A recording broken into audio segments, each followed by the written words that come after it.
Why did you decide to do an MBA? You have to think about the KPIs of your life every now and then. So early on in your career, it's very easy to just go after when you don't know anything else. You're like, oh, I'll just maximize dollars, I'll maximize this, that, right? But over time, those KPIs plateau out.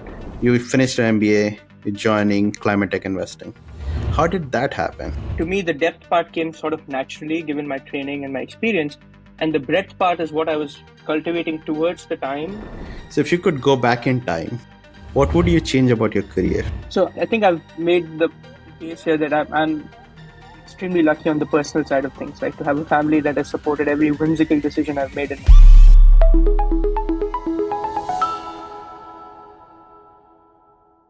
Hello everyone, welcome to the Careers Not Ladders podcast where we talk about unique paths of professional success and growth. And our guest today is Amrit Jalan. I have a formal bio of Amrit and an informal bio based on me knowing him for 3 years. So let's start with the formal bio. Amrit is a climate tech investor focusing on early stage companies across the decarbonization value chain. Prior to his current role, he held positions of increasing responsibility in developing and commercializing low carbon technology portfolios in the energy industry. He's a chemical engineer by training and holds an MBA from Harvard Business School, MS and PhD from MIT, and BS from IIT Bombay in India. So, Amrit, welcome to the show. How are you doing today? Thank you for having me, Gaurav. It's a pleasure to meet again. Yeah. Okay, that's awesome. Yeah. So obviously I talked about I have known Amrit on a personal level too, and two of which were at Harvard Business School. It's a place where they promote being true to self and vulnerable. And here's what I figured about Amrit. He is incredibly passionate about decarbonization and other climate tech initiatives. And you can see him talking about him for hours. He has been very successful, not just professionally, but personally too. He's a proud husband and a father, and he comes across as very intelligent, funny, and yet humble. And I tell you, that's very rare. So let's get into the show. And here's the first thing I'm curious about. As you know, we are both from India, and I know about IITs. You've been to IIT, and almost all of the world knows about IIT, and especially IIT Bombay. And one thing we know about when we are coming from India, we say that you go to IIT, you're done. You get the first job, it's a high paying job. You keep building on your career, keep climbing ladders. And lots of IIT graduates never get another degree. Yet you have masters and a PhD, and then you topped it with an MBA. What was going on? What was the mindset? You mentioned being familiar with the sort of system, right? How we are trained. So I think early on, I have to admit, I'm not a chemical engineer by choice. It was really going through the process in India. So going through that process in India, so I was very much, I have to get into the IITs and that's it. Then that sets you on a path to sort of future career success, right? So chemical engineering was just something that happened to me. I didn't necessarily choose it. But what that led me down was, especially the IITs, it led me to develop a deep interest in the energy sector.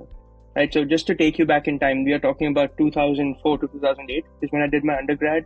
The climate challenge was just becoming sort of known in the world, and not as much in India, but there was a clean tech 1.0 sort of was building up in the US. And that is what initially piqued my interest in this sector, because it was the one place where I felt as a chemical engineer, you could have a meaningful impact on future generations. And so when I finished at IIT, my interest was very much on participating in Clean Tech 1.0. So that's why coming to MIT was a fairly straightforward decision, right? Because a lot of the work that was happening in Clean Tech 1.0 on the technology side was happening in places like MIT and Stanford and whatnot. And at the same time, MIT is a very special place. You get to learn from world-class experts in pretty much everything that you are thinking about. So just from the intensity of learning there is very high, right? And that was something I wanted early in my career. So were you thinking PhD or were you thinking masters, get out? What was the plan? So I initially came in, to be honest, not knowing if I would go all the way. And in the first couple of years, it became very clear to me that I was not going to spend a career in academia. So applied research was more sort of things that I like, developing technology, pushing it out in the field. So if you think of it, it almost sounds like, why would you need a PhD anyway, if that's your interest? So my PhD was sort of a little more tailored to solving practical problems, coming up with slightly more practical solutions to problems that we were facing in the climate crisis, right? So I sort of tailored my PhD to be a little more oriented towards application. than just pure fundamental science. And that was just phenomenal because you get to see both, so the whole spectrum of the problem, right? From the fundamentals all the way to how would you actually scale this up, build this up, commercialize it, right? And that was just seeing that whole pipeline at MIT was phenomenal. My advisor happened to have industrial experience as well, so it was a very good fit for me as well, right? And he was also interested and he was practically minded. And so that was the sort of the rationale. When I was at MIT, I'd spent 2 years getting the master's. I'm like, I'm learning a lot. I'm learning about a lot of different things across the pipeline. It just made sense to go ahead and go off the deep end, if you will, and get the PhD. And you truly get to appreciate the scale of this industry, right? When you are in these circuits. And that was very enjoyable. That's awesome. Yeah, no, that makes sense. But let's go back to the time when you graduated from MIT, like you got your PhD. You joined ExxonMobil and you stayed a few years there. What were the biggest key learnings? And when people think about like ExxonMobil, they're like, okay, they don't seem like climate friendly because they're gas, like traditional terms. But you worked on decarbonization stuff there. So talk about the energy initiatives you took there. So, one thing, just for a second on the MIT piece, right? What you are learning in that process with your master's and a PhD, right, in a technical discipline, is the ability to go deep and find novel solutions. But deploying them at scale requires a very different set of skills, right? So my intent of going into industry in general was to gain those skills. I have an idea on paper and it seems to work somewhat. Now let me take it all the way through, right? So that was the intent of going into industry. And specifically into ExxonMobil, because they have a world-class research organization. Back in 2014, that I think they still do to some extent. And it was a place for me to just sort of grow and cultivate that skill set, right? So which is why I joined the more low carbon strategy part of the company, because there were, just like the rest of the world, there was also a growing realization that the big energy companies need to play a part, right? And that was beginning to happen. So that's the group I joined solely with the purpose of learning of how you scale things from concept all the way to application. And this is a theme that I see repeated over and over in my career, that technology is good, but it's not the end of your answer. It's almost the beginning. Right? Once you have something that works, you have to translate it into a product that solves a real problem. It does it economically, can be deployed globally, right? You start seeing all these real life constraints that start coming into picture, and you can't just wish them away. You have to solve with all those constraints in mind, and that's a very special set of skills, right? And the best way to learn those is by actually doing them, right, in real life. Not thinking about them, but actually going and solving problems with those constraints and just living through that experience. So that lived experience is what I truly gained at Exxon, taking concept all the way to the field. So when did you know that your career at ExxonMobil has run its course? And I'll jump in with the next question. Like, why did you decide to do an MBA? So I'll say that you never really know if your career has run its course, and I wouldn't characterize it as running its course. I think there's a confluence of several factors that was happening, right? One thing was that I had spent by that time, and we were talking about around 2020, right, is when I left Exxon. By that time, I had spent more than a decade in the energy industry in different shapes and forms, right, doing early stage work, doing development, technology development and deployment, right? And the more I spent time in that sector, the more I felt that there was a lot more to this than just technology, right? And it seems very obvious now, but at the time it may have felt like a revelation to me that, there is finance, there's policy, there is, you just need a lot of bold leadership sometimes to make these big transitions happen. And I was seeing all these things, and in my mind, I was like, am I doing justice to myself, to my own sort of skills, if you will, by being where I am? Can I contribute in other ways? And so that was sort of the seed of the thought of thinking about leaning out again. And at the same time, if you look at what was going on in the external world, there was, again, CleanTech 1.0, we had learned our lessons from it. CleanTech or ClimateTech, the second wave was coming. There was a lot of excitement and energy outside in the world to do something about climate. So it just felt like the right time to lean out again, take a step back and evaluate my own personal goals, right? and also think about, how can I put my skills and experience to the best use. And, I'll just sort of, not to get too philosophical, but you have to think about the KPIs of your life every now and then, right? So early on in your career, it's very easy to just go after, when you don't know anything else, you're like, oh, I'll just maximize dollars, I'll maximize this, that, right? But over time, those KPIs plateau out, right? Like the marginal return on those KPIs becomes somewhat limited, and you have to start balancing a unidimensional view of a career. And that, by that time I was over 30 anyway, so it just made it, and my daughter was already born, so there was a lot of things going on in my mind, which led me to sort of reevaluate. And the decision to leave was not because I had something at Exxon which made me leave. It was something that I really wanted to do differently about my own career. That accelerated that thinking, and it just made sense to step out again. Yeah, no, that's definitely insightful, and I think you said something which is I want to follow up on. So you said you are over 30, you had a daughter. Obviously, when you're coming from India, it's not just your decision to do anything. You had to convince your family, your parents, your relatives, and so on. So who did you have to do a communication with? Like, oh, I'm going to do an MBA. I've been here for like almost 10 years or up. How was this conversation like? Like, were they thinking like another 2 years? Are you crazy? There's definitely a bit of that, and you can't. I mean, I sympathize with their position. They're like, you've spent all these years, gaining skills. You're in a good job, in a good company, and all that. So again, I think it comes down to how you frame these conversations, right? For me, the conversation was not about what I'd done in the past or what I was doing today. For me, that conversation was more about what will I do in the future, right? And that's a very different kind of narrative, right? It's not about, oh, I've done fabulous things in the past, so I should just keep doing them in the future, right? The past is not the answer to the future. It's a means to getting to a better future. So for me, those were the conversations. And obviously there was a lot of, I'm immensely lucky that I have a family which will almost, to the point of being dangerous to them. Like they will just say, yeah, you do what you want. We'll figure it out. We'll get behind you. And sometimes they make these decisions. I'm like, are you sure what you are signing up for? Right.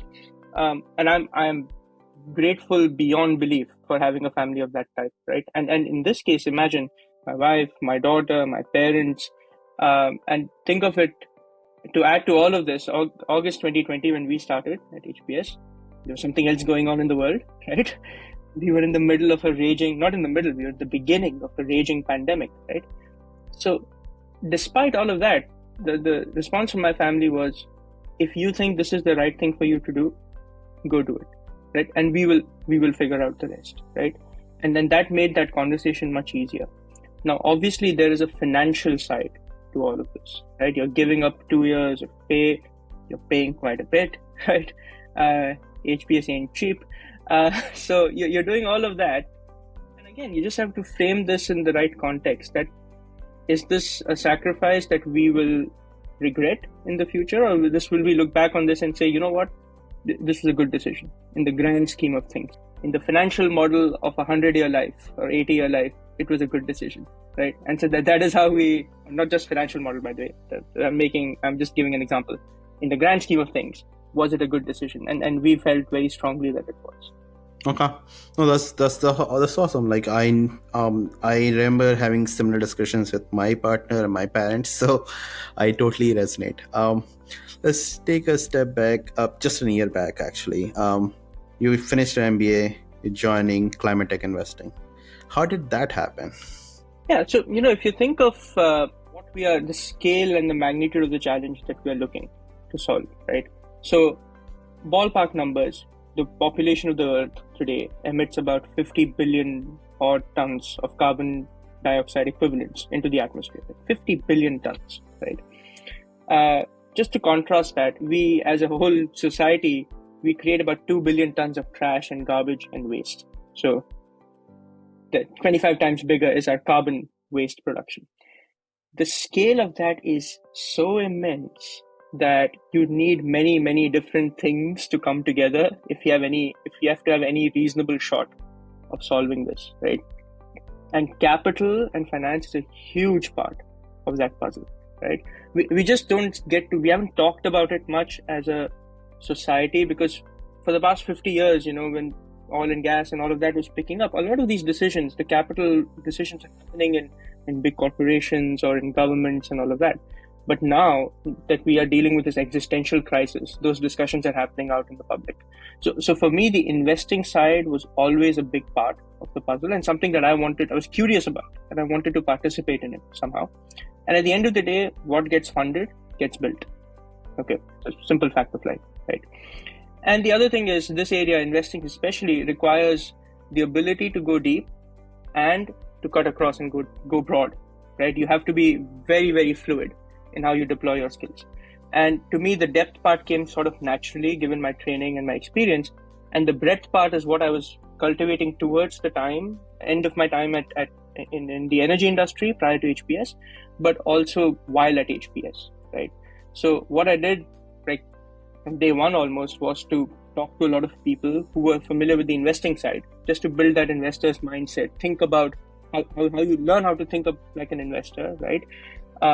And then bringing that framework into ClimateTech and saying, okay, how would you apply that framework in the ClimateTech space, right? And just going through those reps. And the more I did that, the more I became convinced that this is a place where I can combine my prior experience and my future goals, right? So this dot lies on that curve. It was there on that trajectory. Like my past data points, the future point where I wanted to be, I could see that investing could fit on that line, to use an engineering term. So that is how I came to that decision that this is a good path for me, at least for a few years, right? To gain that perspective, how are investors thinking about this? What are their challenges, right? And that just makes you a better ecosystem player overall. And I was lucky because at HPS, I got the opportunity to talk to a lot of people who are actually doing this. So I worked part-time. I did a couple of stints part-time to, again, learn by doing, not just reading and practicing, but actually doing and participating in investment decisions with investing teams. So, and then that was an incredibly formative experience. Right. Okay.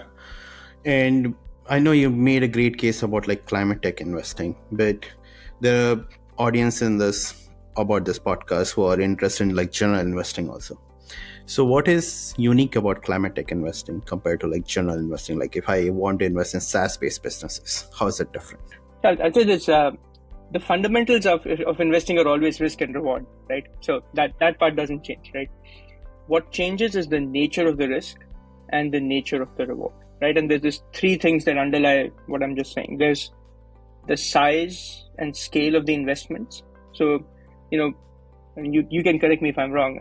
I don't know as much about the SaaS investing world, but the cycles are much faster. You deploy small checks, you see some progress. If it works, you go back, deploy some more money, and it grows, right? There's the shorter cycles, you learn, it's agile, you go.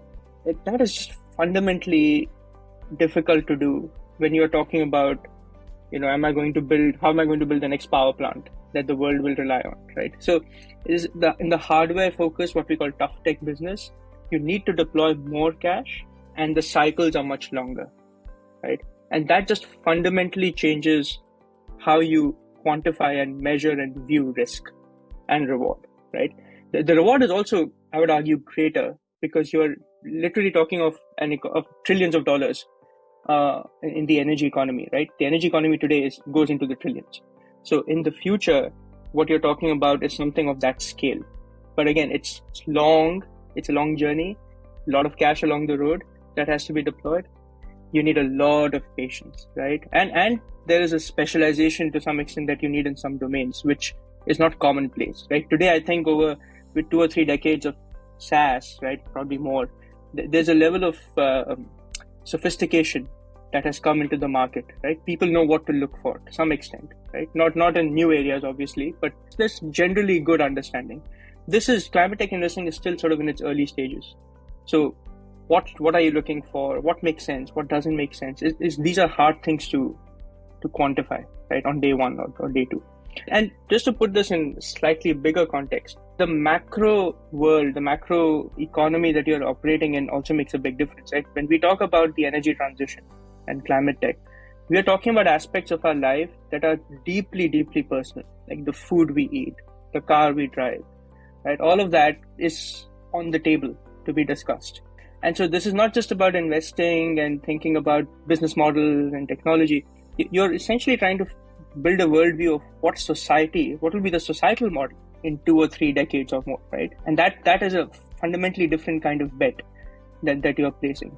Right? So, and all of this has to come together when you're making these investment decisions. So that's what sets it apart. And I'm sure there's others which I've missed. Yeah, no, and that makes sense. But some of our audience members are investing in climate tech, but not just from the investing side, also from like operating side of things. And I know you mentioned something about like trillions and dollars of energy economy. I want you to make a case on like why, when you are in your young 20s, you should join this industry, even if it's an operating side or investing side. Well, so a lot of it comes down to your individual sort of what you're looking for, right? But let's assume that you're someone who's looking to make decent monetary returns on your career, right? Which all of us aspire to, and have an impact, right? So let me just turn that around and say, okay, you've got a challenge here which is existential, right? Solving it is not optional. Okay, you don't get to walk away from this. Okay, someone has to solve it, right? So that's point number one. Number two, given the nature of this industry, you are looking at of the order of trillions that will have to flow in over the next few decades if we have to solve this, right? And if someone wants to challenge the trillions, I'm talking order of magnitude. Even hundreds of billions is a big number. And so just that fact, no option, gotta solve it. It's gotta take massive amounts of capital. That by itself should take care of the lucrative part of your objective function, right? If you're a young grad. And then if you're thinking of impact, you are literally solving an existential crisis. Like you could be shaping how the future trajectory of mankind on this planet. So it's a little hard to think of things that are more impactful than that, right? I mean, I'm at a loss, but maybe there are things that are more impactful. But there you go. You've got your impact. You've got the ability to make pretty decent sort of living and help the species evolve to its next stage of its relationship with energy. So why wouldn't you want to do this? Right? So that is at least how I maybe rationalize it too much in my mind, right? But no, that makes sense. That makes total sense. Let's come back to your role. And obviously, everyone has a role in which there are parts you enjoy a lot and there are parts you want to avoid, maybe delegate. So tell me about the parts you enjoy a lot and which ones you not so much. So I'll take a small digression here. So I'm in the investing world, right? So you live and breathe with climate founders, right? Like that is the community that I'd like to think I'm serving, right? So being a climate founder is not an easy job. And I say this from first-hand experience. My wife is a climate founder. At the end of HPS, we made a very deliberate decision to come back here to Boston and sort of devote our careers in some shape or form to climate, right? So she decided to go down the entrepreneurship path. So she's a founder. I chose to go down the investing path. So I've seen, over the past few months, the trials and tribulations of being a founder. It's not easy. And what also it increases your respect immensely for that community, seeing it firsthand. It's a very different breed of people, right? I cannot think of a more resourceful group of people to learn from. So honestly, that talking to founders, learning about how they're thinking about problems, their own solutions, their place in the world, that is easily the most enjoyable part of my job. I just get to learn so much, not just like from a technical and business point of view. You get to see people's life philosophies play out in real time in front of you, right? And there's a lot to learn there. So that I would say is the wonderful part of my job, right? Now, the parts that are hard is, as much as I would like to, we are in an industry where you have to say no quite a bit, right? And sometimes you have very good reasons. Other times it's just like you're at the end of your bandwidth, right? And there's only so much, individual investors can do. And that part is really difficult because at least personally, I've seen ideas where I've like, you deserve to keep going, right? And I wish I could do more and play a part, but and that's not always possible. And that part can be heartbreaking sometimes, right? When you come to that realization, and then when you convey that, it's just you get to You get to like these people and you get to build a relationship with them over time, and then that part is difficult, right? And I think that brings me to another point, which, as much as we are doing now as a community to solve this problem, we need to do a lot more, right? We need to increase our bandwidth as a community to do more and more and more, right? And it's on the edge of that bandwidth is where a lot of tough decisions get made, and that's the hard part of this job. And this is true not just for me. I'm sure it's true for all VCs, all investors out there in this space, right? That you end up saying no to people who are like, I wish I could just keep going. Okay, yeah, it's interesting, and I always think about different ways in which we can contribute, and this is definitely something to think about, and everyone should think, not just the people in the industry. Yeah, no, absolutely. So that brings us to the segment where we talk about contrarian idea. So I'm going to ask you about your contrarian idea, and I'm thinking there must be a glaring gap in reversing climate change that is tech can solve, but it's not getting enough attention right now. It may get enough attention later, but which one is it? Okay, so let's think about climate change in a very simple way, right? You know, when we're dealing with dollars and cents, a dollar in 2050 is worth less than a dollar in 2030, right? Discounting. That same logic, in my mind, applies to carbon. Okay, carbon avoided in 2050 is worth less than carbon avoided in 2030, and that carbon in 2030 is worth less than carbon avoided today, right? You have to apply a time value to carbon. And I feel that it's easy to say it, and it sounds kind of obvious when you say it, but doesn't get talked about as much. And the reason I say that is because there is, and I've spoken to a lot of people about this, there is a sentiment out there that climate change is a problem for countries and companies to solve, right? Like, it's so big that as individuals, we don't really have much agency maybe to solve this. And I can see where that thinking comes from. And it's so overwhelming that you feel, what could I possibly do to solve it? But I think that there's a flaw in that narrative, right? And I think as individuals, we have much more agency than we give ourselves credit to. Even simple decisions, like what do you eat? What do you use to go to work? Like the choices you make on a day-to-day basis can actually have a pretty decent impact if we all choose to do it, right? And I think that part is where tech can be a massive enabler. Just like you use, I don't know, Mint or something to manage your finances, your dollar budget, we should be doing, at least I think it's a good exercise to do something like that on your carbon budget. Like, just be aware of how high or low it is, right? If it's low, great. Get other people to participate. If it's high, great. You've learned something. Go and figure out how you could make it lower.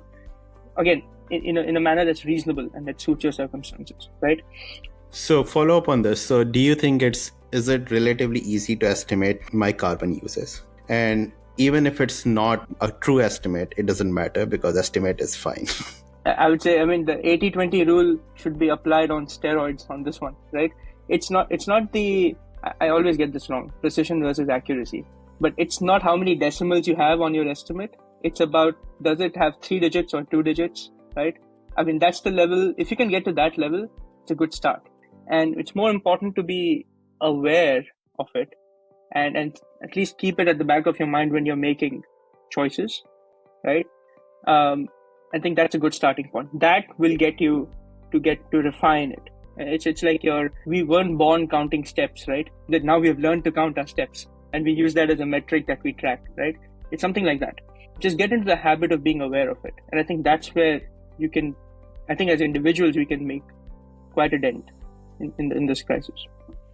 So that I have another segment. It's called This or That. And I want you to make a case. So I'll ask you one single question. And I want you to hold on to one position. So the question is, should we focus exclusively on reversing climate change right now on Earth? Or should we focus more on finding a more suitable planet? Right, you can only pick one. Oh man, that's a tough one. Well, I'm going to stick with finding a solution on Earth. Okay. And then the reasons for that are, I think they're pretty straightforward, but I'm pretty sure Elon Musk will challenge all of these assumptions.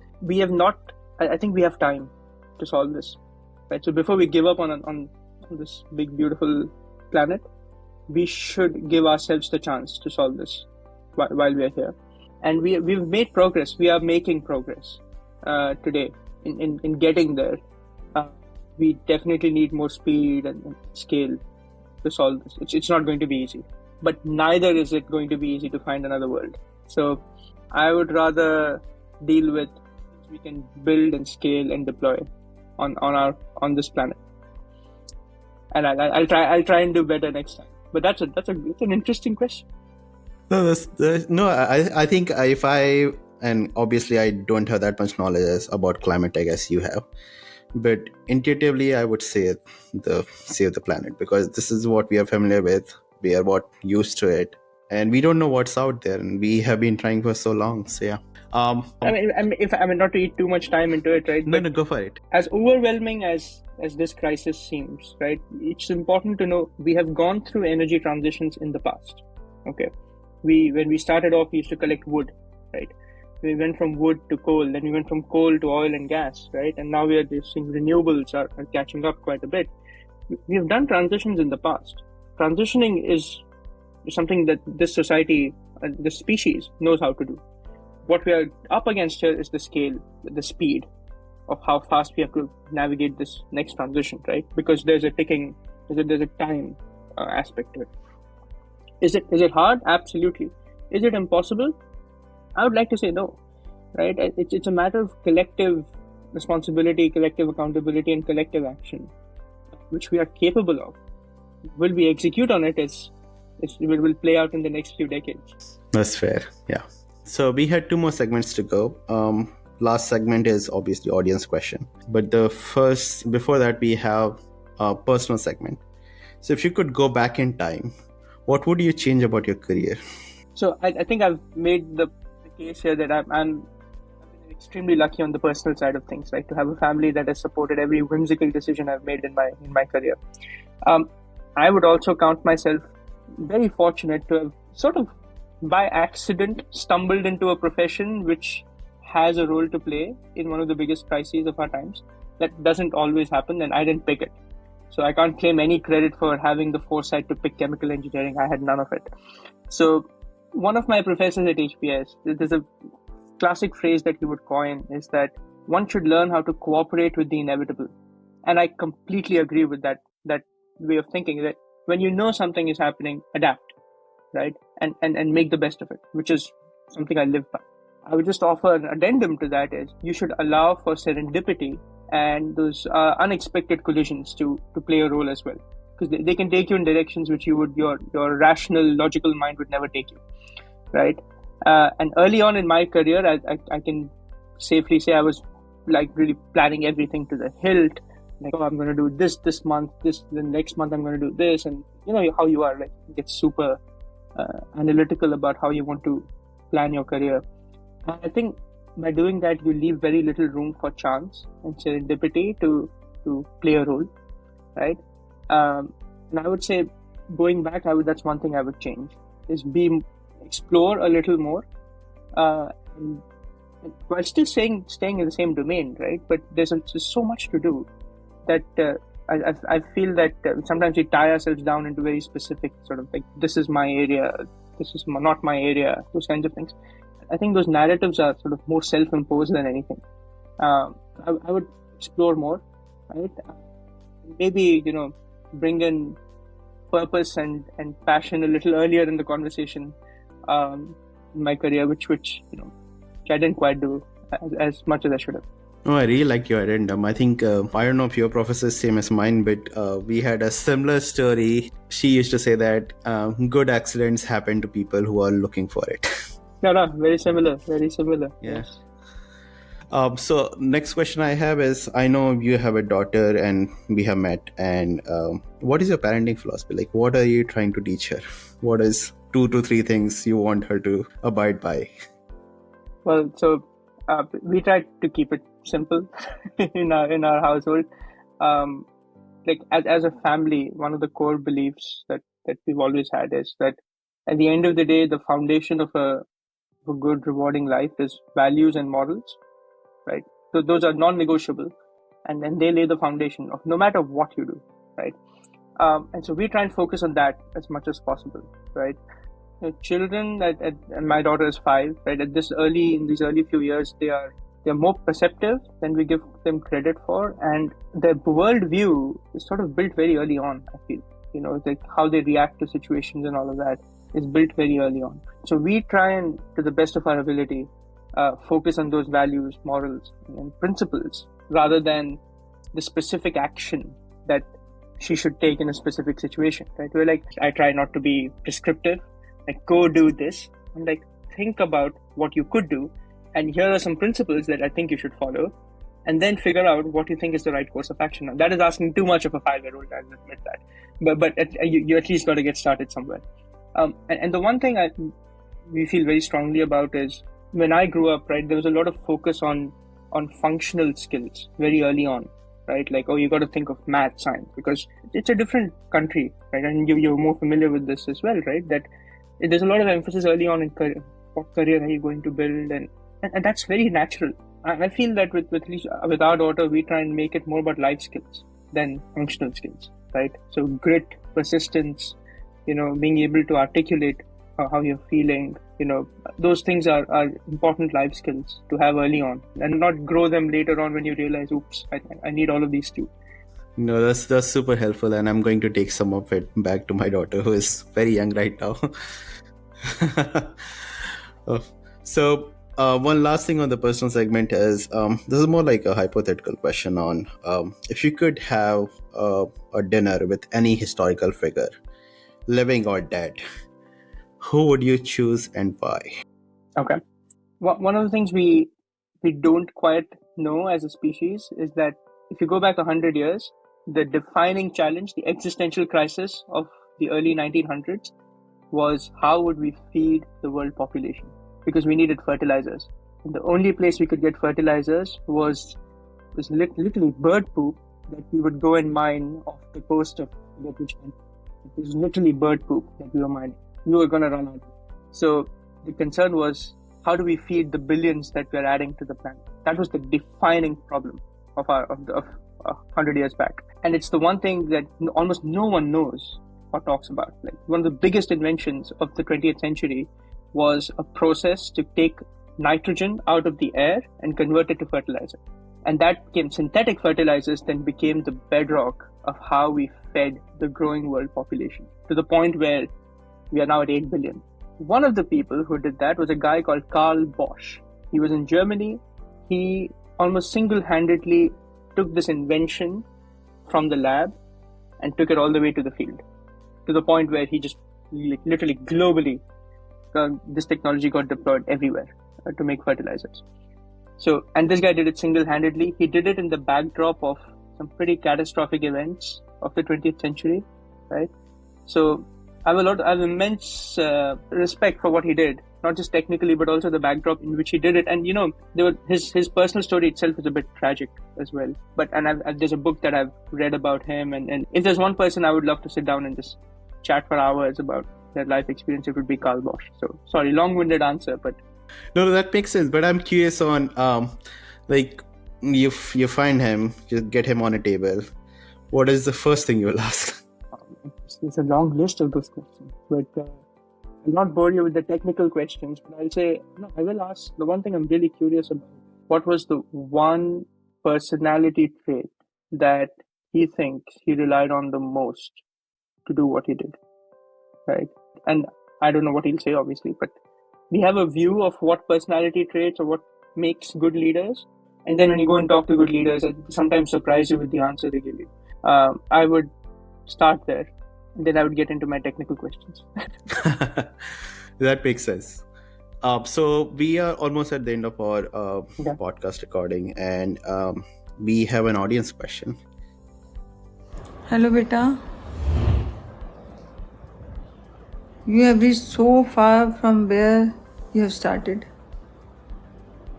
You have accomplished so much in your life, not only professionally but personally also.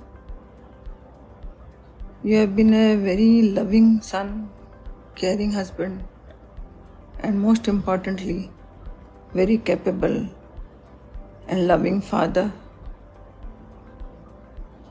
Me and Papu, we are very proud of you. And I just wanted to ask you that now, after accomplishing so much, what is one thing that you are the most proud of? But highly unexpected. But I'm not the kind of guy who tends to think about what I'm proud of and what I'm not. I maybe I should, but I'm not. I tend to be very much about, okay, what am I doing tomorrow? Right?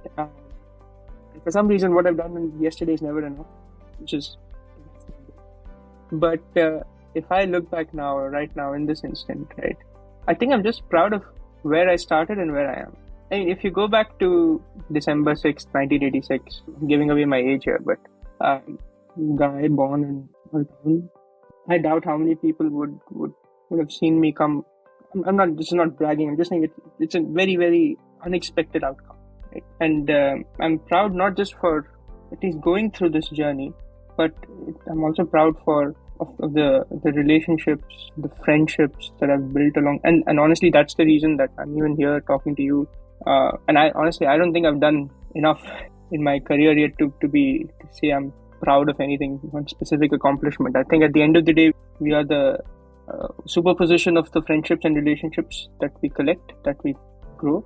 And I'm immensely proud of the people who I get to call my family and friends. They make me who I am, despite all my obvious flaws. That was a great answer. I think, honestly, I resonate with a lot. Like, I come from Varanasi. It's a small town. People don't even leave UP. Most of my relatives are still in Varanasi.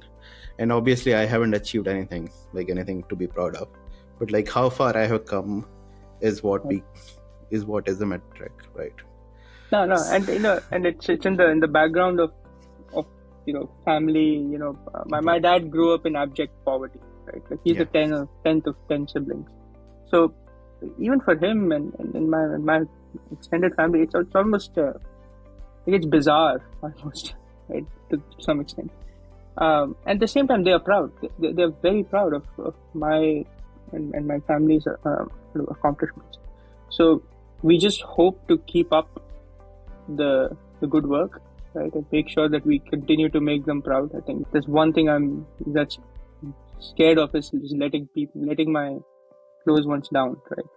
But Amrit, I would say we as your friends are very proud of what you have done. So and when I was thinking of people to bring on the podcast, you were definitely in my top 3 picks. Like, I was thinking the same day, like, who should I bring? Who should has the experience both in terms of life and professional, who can give advice, be very philosophical about it, but also very funny about it. And your name obviously came. So great job today. I think we have got some really good nuggets of advice for people who are in their early 20s. So thank you so much, and have a good weekend, year, whatever. Yes. No, thank you. No, it was a pleasure, and I truly cherish your friendship here, Gaurav. So thank you for having me. I hope there's some useful advice, but we'll find out. Yeah, we'll find. Thank you. All right.